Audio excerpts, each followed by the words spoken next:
Diet plan और diet habits की। ठीक है। तो ये दो चीज़ों को डिफ्रेंशिएट किस तरह करेंगे? अच्छा, डाइट प्लान तो आप गूगल से भी पकड़ लें, किसी भी जगह से आप लिखेंगे आपको एक डाइट प्लान चाहिए, मैंने तो आपको डाइट प्लान जाएगा।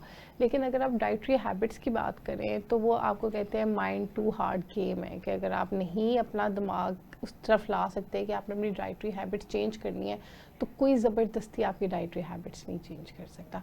कैसे? डाइटरी हैबिट्स आप तब तक नहीं चेंज कर सकते जब तक आप खुद इस चीज़ को गौर से ना देखें कि आपने इस चीज़ को अपनी ज़िंदगी से एलिमिनेट करना है या इस चीज़ को आपने अपनी ज़िंदगी में ऐड करना है। अगर आप इन दोनों चीज़ों पर वर्कआउट नहीं करेंगे तो डाइटरी हैबिट्स आपकी नहीं चेंज होंगी। डाइट प्लान आप जितना मर्जी जहाँ मर्जी से ले लें। ठीक है। अच्छा, आजकल हमने देखा है कि बहुत ज़्यादा लोग जो है ना वो कॉन्शियस रहते हैं अपनी इस हेल्थ सिलसिले को में लेकर। कि डॉक्टर साहब मेरा जो ना वेट ना बढ़े, मैं खाऊं सब कुछ लेकिन वेट लेकिन ना हो बढ़े। कुछ नहीं। हाँ। तो इसके लिए अगर हम उनको बेहतरीन गाइडलाइन दें तो क्या होगी?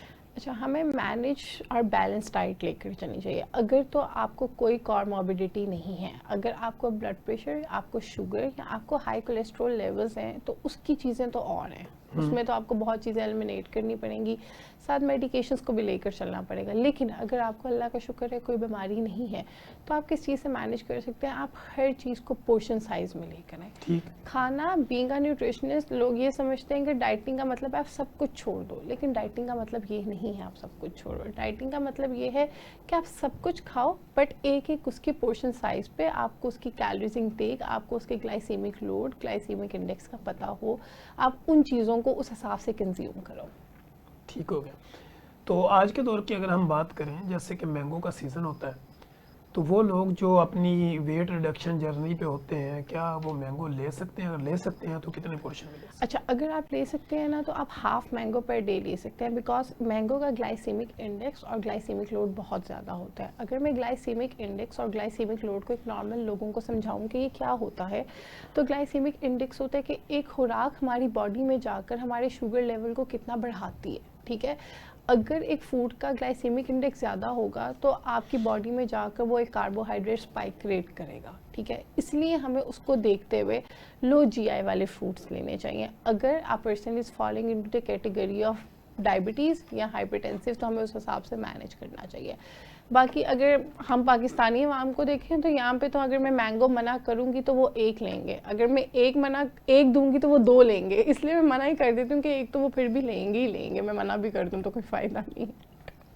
लेकिन अगर साल में 3 महीने वो कोई मैंगो यूज़ कर लें और अगले 9 महीने बिल्कुल ना लेने में करें, तो ये मसला बैलेंस हो नहीं, सकता है? मसला नहीं है, बट अगेन पोर्शन साइज ये है कि अगर आप मैंगो को 5-6 क्यूब्स आप ले भी लें तो वो एकदम बहुत ज़्यादा स्पाइक तो नहीं करेगा। लेकिन अगर ठीक। आप एट अ टाइम बैठे बैठे 4-5 मैंगोस खा रहे हैं तो वो तो कहीं भी सूटेबल नहीं है। अच्छा, आजकल ना हमने वर्दा एक चीज़ देखी है, बेशुमार चूँकि टूल्स की, जैसे आपने बात किया कि आप गूगल के ऊपर अगर लिखे डाइट प्लान तो आ जाएगा, लेकिन गूगल को ये तो नहीं पता लिखने वाला कितना मोटा है, ऐसे ही है, उसका साइज़ क्या है, उसकी हाइट उसकी क्या है, हैबिट्स क्या उसको हैं, बीमारियां कौन सी चल उसके रही घर हैं। में कुकिंग हैबिट्स क्या हैं, उसके लाइक्स डिसलाइक्स क्या हैं, उसको एलर्जीज क्या हैं, ये तो नहीं गूगल को पता होगा। तो इसलिए फिजिकली जो है वो किसी चेक भी कराना। माहिर ग़िज़ाइयत को मिलना वो और और प्रॉपर उनके साथ अटैच रहने से ही फ़ायदा हो सकता है। क्योंकि देखिए जब आप किसी के साथ मिलते हैं, 1-to-1 सेशन करते हैं, वो आपके एलर्जीज का भी पूछता है, उसको आपके बातों से अंदाज़ा हो जाता है आपकी डाइटरी हैबिट्स क्या हैं।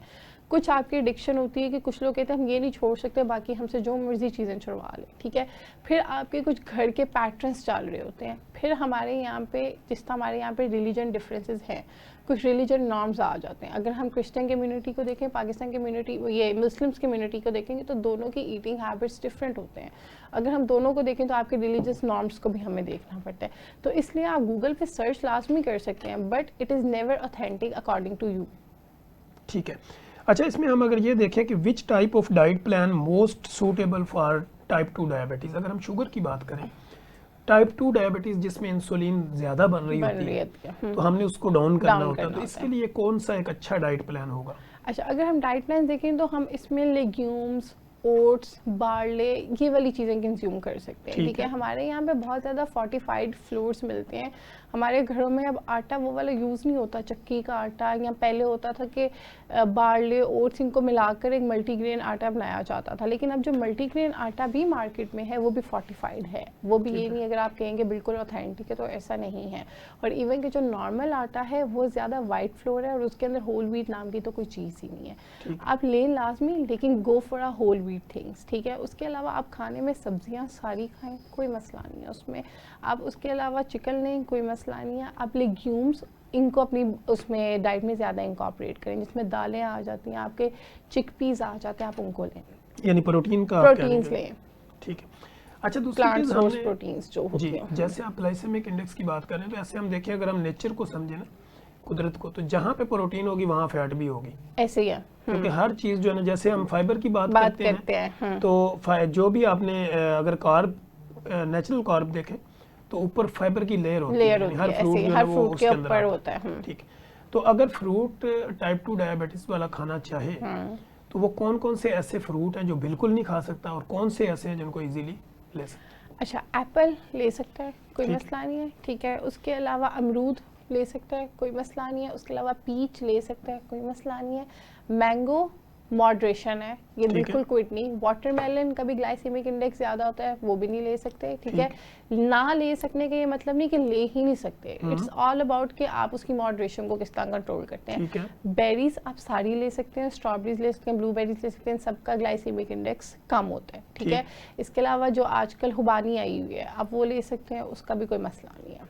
ठीक है, यानी मैंगो, बनाना, मैंगो, बनाना है, वाटरमेलन, ये तीन पे ग्लाइसेमिक इंडेक्स फ्रूट्स में ज़्यादा है। ग्रेप्स ग्रेप्स भी ग्लाइसेमिक इंडेक्स ज़्यादा है। ये नहीं ले नहीं नहीं, ये है कि अगर आप ले रहे हैं तो once or twice a week in moderation, that's it। सकते। ठीक है, इससे ज़्यादा इसको इससे नहीं ज़्यादा ले सकते। नहीं। अच्छा, हम ये अगर ये कहें कि can carbohydrate cutting help of controlling blood pressure वगैरह, तो इसमें हम कितना कट लगा सकते हैं कार्बोहाइड्रेट्स को अपनी डाइट के अंदर, के जो आपके ब्लड के फ्लो को मेंटेन रखे? अच्छा, हम हर चीज़ पे कार्बोहाइड्रेट्स क्विट तो नहीं कर सकते, क्योंकि अगर हम हर चीज़ को क्विट करेंगे तो मतलब हम कीटोजेनिक डाइट में फॉल कर रहे हैं, ठीक है। वो तो एक नॉर्मल बंदे को हम बिल्कुल भी रिकमेंड नहीं करते। हम हर चीज़ में, आप अगर कोई चीज़ होल भी ले रहे हैं तो उसके अंदर कहीं ना कहीं नेचुरल कार्ब्स तो मौजूद है ही है। आप एक फ्रूट भी ले रहे हैं, फ्रूट में अगर आप सॉल्युबल फाइबर्स ले रहे हैं तो साथ आपके कार्बोहाइड्रेट्स तो मौजूद है। तो आप कार्बोहाइड्रेट्स को क्विट नहीं कर सकते, आप हेल्दी कार्ब्स की तरफ जा सकते हैं। जिस तरह अगर आप नॉर्मल पर्सन देखें विदाउट एनी कॉमॉर्बिडिटी, तो 50 to 60% उसकी डाइट कार्ब्स में मेंटेन करती है। तो आप 50 to 60% कार्ब्स लें, लेकिन go for a healthy carbs rather than white flour, white sugar, इन चीज़ों को क्विट कर दें। हम बीइंग अ न्यूट्रिशनिस्ट कहते हैं कि अपनी चीज़ों से वाइट चीज़ों को निकाल दें, वाइट फ्लोर को निकाल दें, वाइट शुगर को निकाल दें, वाइट राइस को निकाल दें। ये आपकी ज़िंदगी की आधी बीमारियों को ख़त्म कर देगी। ठीक है। अच्छा, जैसे आपने वाइट राइस की बात की, तो लोग अक्सर हमारे पास जब आते हैं तो वो कहते हैं जी वाइट चलो छोड़ दूं, तो ब्राउन या बिरयानी तो इजीली खा सकते वो हैं। यही कहते हैं कि क्या पुलाव इसमें बना लें या कुछ नहीं। ये नहीं, देखें जो वाइट राइस होते हैं ना, उसके ऊपर से ब्रांड हटा दिया जाता है, ठीक है। वो इतने रिफाइंड होते हैं कि हम उसको कहते हैं कि आप व्हाइट राइस की जगह ब्राउन राइस बना लें, there is no huge difference of flavour. Brown rice बनाने में या उसको खरीदने में भी फर्क है, वहाँ पे ब्राउन राइस अलग होते हैं? वो ब्राउन राइस अलग है, या सिर्फ बनाने कलर वाला चेंज नहीं करने नहीं से? नहीं, बनाने वाले अलग होते हैं। वो थोड़ा सा व्हाइट राइस से टाइम ज़्यादा लेते हैं, उसके ऊपर ब्रांड होता है, उसको गलने में भी थोड़ा सा ज़्यादा टाइम लगता है, ठीक है। वो पानी भी ज़्यादा अब्जॉर्ब करते हैं अपने अंदर, तो इसलिए कहते हैं कि ब्रांड राइस ले लें, वो आपकी बॉडी के ग्लाइसेमिक इंडेक्स को कंट्रोल रखेगा रादर देन व्हाइट राइस। ठीक हो गया।